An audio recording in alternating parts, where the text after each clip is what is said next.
When did you start becoming so passionate about this subject? I don't know, maybe when I was born. I guess, you know, really probably in the last 10 years, writing lyrics and writing songs and starting to understand how the world works, who's in control, why they're in control, who is making decisions, and figuring that I guess it's important for people to have more information and to understand who really is making the decisions that are affecting their lives. It's something that I've been putting into my hip hop music for years, and it's now something that I want to put into my soul and whatever other genre I choose to make.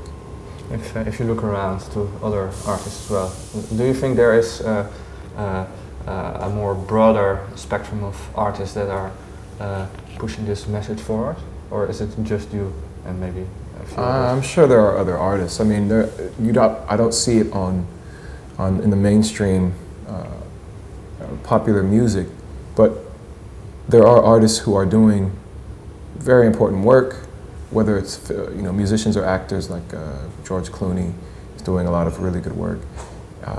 Bono is doing a lot of really good work. Even Lady Gaga does some good work. And I think in the independent scene, underground music, there are artists that are as well with their lyrics. Yeah, you were talking about Bono, but recently the New York Times published an article about that only 1% of his foundation goes to some goals that less rich people or poor people can profit from. But how much is it? If you look at it in that aspect, can musicians be believable about their true aims? If Bono only spends 1% of his fortune, of his foundation? I guess it depends if that's what you believe when it comes down to it. Media needs to have content to sell, and it's hard to sell content that isn't controversial. I don't really believe everything I hear. So first I'd have to check your facts. Second, I'd have to say that the events that Bono has put together has created an awareness, and that alone is worth more than $1 million. Okay. Talking about this new album, the lyrics of it, for example, I Need a Dollar. Can you remember why you wrote that song? Well, I wrote it mainly initially because of the style. I was listening to chain gang music at the time, field recordings of people working on railroads and other, things that I guess incarcerated people do. And it was very reminiscent of gospel, a church with call and response singing. And the idea of I Need a Dollar just popped into my head. And so I started singing it and developing verses to it. And in the whole writing process of this album, when did this song come in? Was it more in the end or more at the start? Oh, it was years before. Okay, so it was maybe a sort of a blueprint for this album as well, or is that too much said? It was when did I actually record it? I recorded it in the middle of the album, but about 6 of these songs are ideas that I've had for years. Half of the album, lyrically at least, is ideas that I've had for years. Mama Hold My Hand was 2002.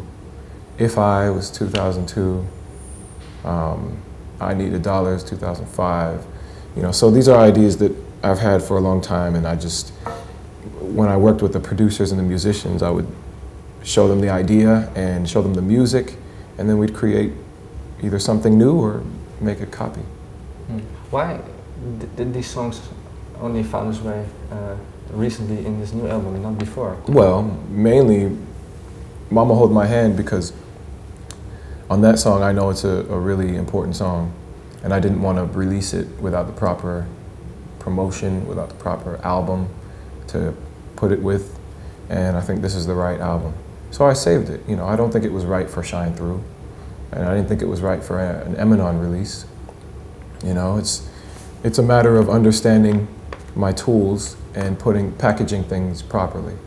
So I have some songs that are bossa nova, I keep them for a bossa nova project. Okay. I have some songs that are salsa, I keep them for salsa project, and I keep my soul songs for